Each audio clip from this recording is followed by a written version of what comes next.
गेल्या 6 महिन्यांपासून रखडलेल्या होडगी रोडवरील आसरा रेल्वे ओव्हरब्रिजच्या कामाला अखेर वेग मिळाला आहे. या संदर्भात आमदार सुभाष देशमुख यांनी पुढाकार घेऊन रेल्वे प्रशासन आणि संबंधित कंत्राटदारांची तातडीची बैठक बोलावली होती.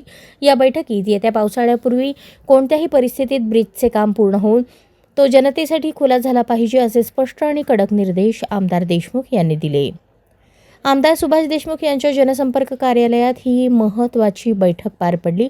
या बैठकीला मध्य रेल्वे विभागाचे वरिष्ठ अधिकारी भूषण गिरी, प्रकल्पाचे कंत्राटदार रोहन पाटील यांच्यासह सोलापूर महानगरपालिकेचे नगरसेवक दीपक जमादार, मधुसूदन जंगम, वनिता पाटील, सत्यजित वाघमोडे आणि इतर पदाधिकारी उपस्थित होते. होडगी रोड हा सोलापूर शहरातील अत्यंत वर्दळीचा रस्ता आहे.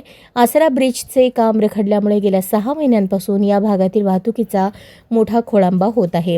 नागरिकांना लांबच्या अंतराने वळसा घालून जावे लागत असून यामुळे वेळेचा आणि इंधनाचा मोठा अपव्यय होत आहे.